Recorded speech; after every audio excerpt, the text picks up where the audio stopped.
আজকের মুভি এ বোন to pick মুভির শুরুতে আমরা একজন অচেনা মানুষের লাশ দেখি, যেটাকে কেউ মাটিতে পুঁতে রাখছিল।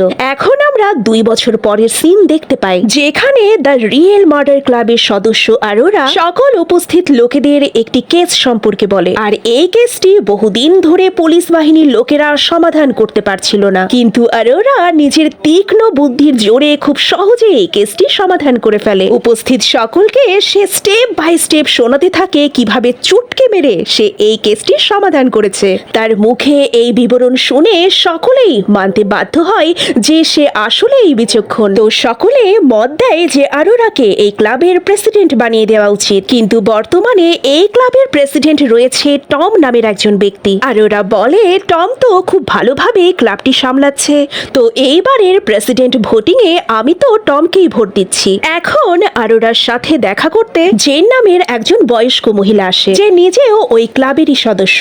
সে আরোরাকে আগামীকাল তার ঘরে নিমন্ত্রণ করে, কারণ তার কাছে একটার চেয়ে একটা ভালো গোয়েন্দা উপন্যাস রয়েছে। আরোরা চাইলে সেগুলো পড়তে পারে। এটা শুনে আরোরা এক কথায় তার ঘরে যাওয়ার জন্য রেডি হয়ে যায়। পরের দিন সেখানে গিয়ে উপন্যাসের বিরাট সংগ্রহশালা দেখে আরোরা অবাক হয়ে যায়। এরপর জেন আরোরাকে একটি উপন্যাস দিয়ে বলে, এটা মন দিয়ে পড়বে। এটা তোমার সমস্ত কেসেস তো নয়, তবে হ্যাঁ, কিছু গুরুত্বপূর্ণ কেস সমাধানে অবশ্যই সহযোগিতা করবে। এটা শুনে আরোরা ওই উপন্যাসটি নিজের কাছেই রেখে দেয়। এখন রাতে আরোরার কাছে তার সাংবাদিক বান্ধবী স্যালি এসে তাকে একটি দুঃসংবাদ দেয়। বলে সেই বৃদ্ধ মহিলা অর্থাৎ জেনের হার্ট অ্যাটাকে মৃত্যু হয়েছে। এটা শুনে আরোরা অবাক হয়ে যায়। সে পরের দিন স্যালির সাথে জেনের শেষকৃত্যে যায়। ওখানে আসার পর জেনের দুজন প্রতিবেশীর সাথে আরোরার সাক্ষাৎ হয়, যাদের মধ্যে একজনের নাম ম্যাকন এবং সাথে তার গার্লফ্রেন্ড ক্ল্যার ছিল। সাথে সাথে ম্যাকন স্যালির বসও ছিল। তার সাথে জেনের আরেক প্রতিবেশী ডেভিড আর মার্শা ছিল। তখনই সেখানে আরোরার এক্স বয়ফ্রেন্ড আর্থার তার স্ত্রী টিনার সাথে সেখানে আসে, যে কিনা এই সময় প্রেগনেন্ট আর সাথে সাথে পুলিশ অফিসারও। এটা দেখে আরোরার কিছুটা দুঃখ হয়, কিন্তু তারপরেও সে আর্থারের সাথে একজন বন্ধুর মতো করেই কথা বলছিল। শেষকৃত্যের পর আরোরার কাছে জেইনের উকিল এসে জানায় জেইন মারা যাওয়ার আগে তার সমস্ত সম্পত্তি আপনার নামে করে গেছে। এটা শুনে আরোরা অবাক হয়ে যায়। যদিও বা অনেক সময় ধরেই আমি জেইনের পূর্ব পরিচিত, তারপরেও আমরা এতটাও ক্লোজ ছিলাম না যে জেইন তার সমস্ত সম্পত্তি আমার নামে করে যাবে। এখন রাতে যখন আরোরা জেইনের ঘরে যায়, সে দেখতে পায় যে ঘরের সমস্ত জিনিস এদিক ওদিক ছড়িয়ে ছিটিয়ে রয়েছে। দেখে মনে হচ্ছিল যেন কেউ তার ঘরে ঢুকে চুরি করার চেষ্টা করেছে। শুধু তাই নয়, আরোরার আরো মনে হচ্ছিল যে ওই চোরটা এখনো ঘরের মধ্যেই আছে, কিন্তু আরোরা তাকে ধরে ফেলার আগে সে পেছনের দরজা দিয়ে পালিয়ে যায়। এখন আরোরা আর্থারকে ডাকে, যে কিনা পুলিশ অফিসার। আর্থার আসার পর তারা প্রতিবেশীদের কাছে জিজ্ঞাসাবাদ করে যে তারা কি লোকটিকে পালিয়ে যেতে দেখেছে, কারণ লোকটি ওই দিকেই পালিয়েছিল যেখানে ম্যাকন আর ডেভিডের ঘর রয়েছে। ডেভিড আর মার্শা বলে, দেখুন আমাদের ঘরে তো পার্টি চলছিল, তাই আমরা কিছুই খেয়াল করিনি। পরের দিন যখন আরোরা জেইনের ঘরে তল্লাশি করছিল, তখনই সে বিছানার নিচে একটা মানুষের মাথার খুলি দেখতে পায়। এটা আসলে সেই মানুষটিরই ছিল যেটা আমরা মুভির শুরুতে দেখেছিলাম। এটা দেখে আরোরা অবাক হয়ে যায় যে আসলে এই মাথার খুলিটি কার, আর এখানেই বা কিভাবে এলো। সাথে সাথে আরোরা এই ব্যাপারে পুলিশকে কিছু না জানানোর সিদ্ধান্ত নেয়, যাতে করে সে নিজেই কেসটি সমাধান করতে পারে। এজন্যই সে মাথার খুলিটিকে নিজের ঘরে এনে তার মায়ের ব্যাগে লুকিয়ে রাখে। এখন আরোরা এই ব্যাপারে স্যালির সাথে আলোচনা করে, আর তখন তাদের ওই উপন্যাসটির কথা মনে পড়ে, যেটা কিনা জেইন নিজের হাতে আরোরাকে দিয়ে বলেছিল যে উপন্যাসটা আরোরার বিভিন্ন গুরুত্বপূর্ণ কেস সমাধানে তাকে সাহায্য করবে। উপন্যাসটির ভেতরে আরোরা একটি কাগজ পায়, যেখানে জেইন লিখেছিল, এই মাথার খুলিটি যার, আমি তাকে খুন করিনি, কিন্তু আমার কিছু মানুষের উপরে সন্দেহ আছে। এখন তোমার কাজ হলো প্রকৃত খুনিকে খুঁজে বের করা, আর সাথে সাথে এটাও জানা যে মাথার খুলিটি কার। এই জন্যই আমি আমার সমস্ত সম্পত্তি তোমার নামে করে দিয়েছি। প্রকৃত হত্যাকারীকে খুঁজে বের করার অনেক চেষ্টা করেও আমি ব্যর্থ হয়েছি, কিন্তু আমার তোমার উপরে পূর্ণ আস্থা রয়েছে। আর এটা পরে আরোরা বুঝতে পারে যে সম্ভবত এই হত্যাকারীকে খুঁজতে যেই অতিরিক্ত টেনশনে জেন হার্ট অ্যাটাক করেছে এবং সে মারা গেছে। এখন আরোরারই এটি দায়িত্ব সে যেন কেসটি সমাধান করে। এখন সে ওই দুইজন প্রতিবেশী সম্পর্কে খোঁজ খবর নিতে শুরু করে যে আসলে তাদের ফ্যামিলি ব্যাকগ্রাউন্ড কি। তখন সে স্যালির মাধ্যমে জানতে পারে যে ম্যাকনের ডিভোর্স হয়ে গেছে, যার প্রথম স্ত্রীর নাম ছিল ল্যান। তাদের একটা ছেলে জেলেও ছিল, কিন্তু সে হঠাৎ করে কোথাও হাওয়া হয়ে গেছে।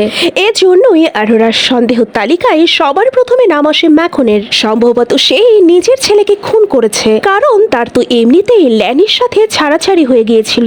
এর সাথে সাথে সে মার্শার কাছ থেকে জানতে পারে যে মার্ক নামের একজন ছেলে তার ঘর ভাড়া নিয়েছিল, কিন্তু ভাড়া না দিয়ে সে লাপাত্তা হয়ে যায়। যেটা শুনে অরোরার মনে হতে থাকে সম্ভবত এটাও হতে পারে ভাড়া না দেওয়ার কারণে মার্ককে মার্শা আর ডেভিড মিলে খুন করেছে, কিন্তু এখনো কোনো কিছুই কনফার্ম না। এখন অরোরা যখন তার কারের কাছে আসে তখন সে ওখানে একটা নোট রাখা দেখে, যেখানে লেখা ছিল ওই মাথার খুলিটি কোথায়। আর এটা পড়ে সে আরো একবার অবাক হয়ে যায় যে তার কাছে যে মাথার খুলিটি আছে সেটা অন্য কেউ কিভাবে জানতে পারে। এটা অবশ্যই ওই খুনিরই কাজ। এরপর রাতের বেলা অরোরা চার্চের ফাদারের সাথে ডেটে যায়, আর এই ফাদারকে জেনি অরোরার জন্য পছন্দ করেছিল, আর এটাতে সে সফল হয়, কারণ প্রথম দেখাতেই তারা একে অন্যকে পছন্দ করতে শুরু করে। এখন পরের দিন অরোরা ইন্টারনেট থেকে মার্ক সম্পর্কে জানতে পারে যে সে এখনো বেঁচে রয়েছে আর সোশ্যাল মিডিয়ায় অ্যাক্টিভও আছে। এটা থেকে সে বুঝতে পারে এই মাথার খুলি মার্কের তো হতে পারে না। এখন কিছু সময় পর অরোরা আশেপাশের এলাকাকে গুগল ম্যাপে দেখছিল, যেখানে সে একটা জায়গা 2 বছর আগের ছবি আর বর্তমান ছবি দিয়ে তুলনা করে দেখছিল। এমন মনে হচ্ছিল যে 2 বছর আগে ওই জায়গায় কোনো একটা জিনিস লুকোনো ছিল, আর রিসেন্ট ছবিতে ওই জায়গাটা গাছপালা আর ঘাস দিয়ে ঢাকা পড়েছে। অরোরার মনে হতে থাকে মাথার খুলির বাকি কঙ্কাল ওই জায়গাটিতেই লুকিয়ে রাখা হয়েছে। এখন রাতের বেলা সে স্যালির সাথে ওই জায়গাটা ঘুরে দেখে, যাতে করে ওরা ওখানে পুরো কঙ্কালটি পেয়ে যায়। আর এই কঙ্কালটিরই মাথার খুলি জেনের ঘর থেকে পাওয়া গিয়েছিল। এখন কঙ্কাল দেখে ভয় পেয়ে স্যালি তো পুলিশকে ওখানে ডেকে নেয়। এরপর পুলিশ অরোরা আর স্যালিকে জিজ্ঞেস করে যে তারা এই কঙ্কালটি কিভাবে পেল। তারা বাহানা দেয়, আমরা তো আমাদের বিড়ালকে খুঁজতে খুঁজতে এখানে চলে এসেছিলাম, তখনই আমরা কিছু হাড় বাইরে বেরিয়ে থাকতে দেখি, এজন্যই আমরা আপনাকে কল করেছি। পরবর্তী সিনে অরোরা যখন লাইব্রেরিতে ছিল তখন সে ওখানে ল্যানকে দেখতে পায়, যে কিনা ম্যাকনের এক্স ওয়াইফ। অরোরা সেখানে ল্যানকে তার ছেলের সম্পর্কে জিজ্ঞেস করে। সেখান থেকে অরোরা জানতে পারে ছেলেটি তো কখনো গায়েবী ছিল না, বরঞ্চ সে ইংল্যান্ডে তার গার্লফ্রেন্ডের সঙ্গে রয়েছে। এখন এখান থেকে অরোরা বুঝতে পারে ওই মাথার খুলি আসলে ল্যানের ছেলেরও না, তাহলে প্রকৃতপক্ষে এই খুলিটি কার। এখন পরের দিন অরোরা ক্ল্যারের বুটিক শপে যায়, যেখানে কাপড় দেখার বাহানায় অরোরা ক্ল্যারের অতীত জানার চেষ্টা করে এবং জানতে পারে ক্ল্যারের এর আগেও একজন বয়ফ্রেন্ড ছিল যার নাম ছিল ব্র্যাড। কিন্তু ক্ল্যার যখন জানতে পারে ব্র্যাড অন্য কোনো মেয়ের প্রতি ইন্টারেস্টেড, তখন সে ব্র্যাডকে ছেড়ে দেয়। এরপর ম্যাকনের সাথে ক্ল্যারের সম্পর্ক তৈরি হয়। এটাও একটা কথা যে এরপর থেকে ব্র্যাডকে আর কেউ দেখেনি, আর এই ঘটনারও কমপক্ষে 2 বছর হয়ে গেছে। এই কথা শুনে অরোরার সবচেয়ে বড় সন্দেহ ব্র্যাডের উপর চলে যায়, যে ওই মাথার খুলিটি ব্র্যাডের ছাড়া আর কারো নয়। সম্ভবত ম্যাকনই তাকে খুন করেছে, কারণ সে ক্ল্যারকে পছন্দ করত, আর ব্র্যাড ম্যাকনের রাস্তার কাটা হয়ে দাঁড়িয়েছিল। এরপর অরোরা ব্র্যাডের খোঁজ খবর নিতে শুরু করে যে এই 2 বছরে ব্র্যাড কোথায় যেতে পারে। এরপর সে টিনার কাছে যে জানতে চায় কঙ্কালটি আসলে কার, সেই বিষয়ে কি কোনো খোঁজ পাওয়া গেছে। টিনা বলে কঙ্কালটির দাঁতের ডিএনএ থেকে তো এটাই মনে হয় যে এটা ব্র্যাডেরই, কিন্তু এখনই তুমি এটা সম্পর্কে কাউকে কিছু বলো না, যতক্ষণ পর্যন্ত ডিপার্টমেন্ট কোনো অফিসিয়াল স্টেটমেন্ট না দিয়ে দেয় ততদিন পর্যন্ত। আর ওরা বুঝতে পারে যে তার সন্দেহ একেবারেই ঠিক, যে ওই মাথার খুলিটি ব্র্যাডেরই। এখন অরোরা যখন ঘরে ফেরে তখন আবারও সে ওখানে কোনো অপরিচিত মানুষ দেখতে পায়। সে অরোরাকে দেখে সোজা পালানোর চেষ্টা করে, কিন্তু এইবার অরোরা তাকে ধরে ফেলে এবং দেখে যে লোকটি আর কেউ নয় বরং তাদের ক্লাবের প্রেসিডেন্ট টম। সে অরোরাকে বলে যে দেখো, আমি প্রথমবার তোমার ঘরে এসেছি, কিন্তু এর আগে যদি কেউ তোমার ঘরে এসে থাকে সে কিন্তু আমি নই, বরং অন্য কেউ। আসলে স্যালি আমাকে ওই মাথার খুলি সম্পর্কে বলেছে, তাই আমি তোমার সমস্ত ক্লু দেখতে এসেছি। তুমি কি কেসটির সমাধান করতে পেরেছো নাকি না? যদি না হয় তাহলে আমি ওই ক্লুজগুলোর সাহায্যে এটা বের করতে চাই যে মাথার খুলিটি আসলে কার আর লোকটিকে বা কে মেরেছে, যাতে করে ক্লাবের সদস্যদের আমার উপর ভরসা বজায় থাকে যে আমিও প্রেসিডেন্ট হওয়ার যোগ্য। সাথে সাথে তোমার গাড়ির উপর নোটটিও আমি লিখেছিলাম, যাতে করে তোমার উপর নজর রেখে আমি এটা কনফার্ম করতে পারি যে তোমার কাছে মাথার খুলিটি আছে কিনা। এটা শুনে অরোরা একদম হতবাক হয়ে যায়, কারণ তার মনে হয়েছিল নোটটি খুনিই পাঠিয়েছিল। এজন্যই সে টম আর স্যালিকে খুব বকা দিতে থাকে। এরপর অরোরা তার রিসার্চ নিয়ে তাদেরকে বলতে থাকে আজ থেকে 2 বছর আগে ম্যাকন ব্র্যাডের সাথে কোনো প্রকার জালিয়াতি করেছিল। এই কারণে ব্র্যাড কোর্টে মামলাও করে, কিন্তু কিন্তু তৃতীয় শুনানির দিন ব্র্যাড কোর্টে পৌঁছায়নি, আর তখন থেকে সে গায়েব। আমার বিশ্বাস যে ম্যাকনি ব্র্যাডকে খুন করেছে, আর এজন্যই আরোরা ম্যাকনির উপর নজর রাখতেও শুরু করে দেয়। ম্যাকন যখন বুঝতে পারে যে আরোরা তার উপর নজর রাখছে, তখন সে আরোরাকে ভয় দেখাতে থাকে যে আমার পিছু নিতে থাকলে তোমার জন্য ভালো হবে না। এরপর আরোরা তার সমস্ত সাথীদের নিয়ে একটা প্ল্যান বানায় যে আমাদের যে কোনো উপায়ে এখানে একটা পার্টি অ্যারেঞ্জ করতে হবে, যাতে করে ওই পার্টিতে আমরা সমস্ত প্রতিবেশীকে ইনভাইট করতে পারি। আর যে কোনো উপায়ে আমরা ম্যাকনকে এটা বোঝানোর চেষ্টা করব যে আমাদের কাছে ওই মাথার খুলিটি আছে, আর যদি সে সত্যিই ব্র্যাডকে খুন করে থাকে তাহলে সে মাথার খুলিটি নেয়ার জন্য ঘরের মধ্যে যাওয়ার চেষ্টা করবে, আর তখনই আমরা তাকে ধরে ফেলবো। এখন পার্টিতে আরোরা ইনডিরেক্টলি ম্যাকনকে বলার চেষ্টা করে যে আমার ঘরে একটা মাথার খুলি আছে, আর ওই মাথার খুলিতে একটা জখমও আছে। দেখে এমন মনে হয় যেন মাথায় মেরে মানুষটিকে খুন করা হয়েছে। এটা শুনে ম্যাকন কিছুটা অস্থির হয়ে ওঠে। এই কথাটি আবার ক্ল্যাড শুনে ফেলে, যার কারণে সে জানতে পেরে যায় যে ব্র্যাড মারা গেছে, যার কারণে সে একেবারে উদাস হয়ে যায়। ওইদিকে এই ব্যাপারে যখন টিনা জানতে পারে, তখন সে আরোরা আর তার সাথীদের বলে, আমি তোমাদের সকলের উপর প্রমাণ নিয়ে ছিনিমিনি করার অপরাধে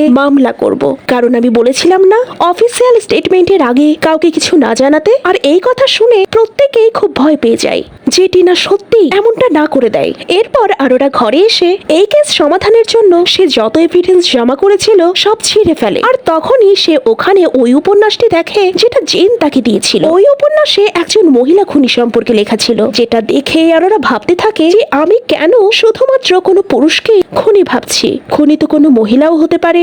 এজন্যই সে স্যালিকে ফোন করে বলে, সম্ভবত আমি জানতে পেরেছি ব্র্যাডের খুনিকে। তখনই ওখানে ডেভিড আর মার্শা এসে আরোরাকে ধরে ফেলে, আর এখানেই আমরা জানতে পারি যে ডেভিডই ওই লোক যে আরোরাকে জেনের ঘরে ঢুকতে দেখে পেছনের দরজা দিয়ে পালিয়েছিল। মার্শা আরোরাকে বলে, মানতেই হবে যে সত্যি তুমি খুব চালাক, তুমি তো শীঘ্রই আমাদের মুখোশ সবার সামনে খুলে দিতে, এজন্যই বাধ্য হয়ে আমাদের তোমাকে আটকাতে হলো। এরপর মার্শা বলে যে ব্র্যাডকে আমি খুন করেছি, সে আমার সাথে খারাপ আচরণ করার চেষ্টা করছিল, আর তখনই আত্মরক্ষায় আমি তাকে খুন করেছি, কিন্তু আমার উদ্দেশ্য তাকে খুন করা ছিল না, অনিচ্ছাকৃতভাবে সবটা হয়েছে। সম্ভবত জেন আমাদের ব্র্যাডের মরদেহ মাটি চাপা দিতে দেখে ফেলেছিল, আর এজন্যই সে ব্র্যাডের মাথার খুলি বের করে মরার আগে তোমার জন্য রেখে গিয়েছিল। কিন্তু এখন যখন তুমি সবকিছু জেনে গেছো, তখন তোমাকেও মরতে হবে। তার মানে ব্র্যাড যার প্রতি ইন্টারেস্টেড ছিল সে আর কেউ নয় বরং মার্শা। এরপর মার্শা যেই মাত্র আরোরাকে খুন করতে যাবে, তখনই সেখানে টিনা চলে আসে,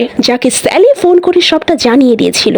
টিনা ওখানে এসেই ডেভিড আর মার্শাকে গান পয়েন্টে নিয়ে তাদেরকে পুলিশের হাতে ধরিয়ে দেয়। আরোরার এটা ভেবে খুব আনন্দ লাগে যে শেষ পর্যন্ত সে এই কেসটির সমাধান করেই ফেলেছে। মুভির শেষ সিনে টম এটা বুঝতে পারে যে তার কাছে আরোরার মতো বিচক্ষণতা নেই, আর এজন্যই সে ক্লাবের প্রেসিডেন্ট আরোরাকেই বানিয়ে দেয়। এতে প্রত্যেকেই খুব খুশি হয়, আর এখানে মুভির হ্যাপি এন্ডিং হয়। বন্ধুরা, যদি আপনাদের ভিডিওটি ভালো লেগে থাকে তাহলে লাইক করবেন, কমেন্ট করবেন, সাবস্ক্রাইব করবেন। প্রত্যেকেই নিজেদের খেয়াল রাখবেন। খুব শীঘ্রই দেখা হবে নতুন ভিডিওতে।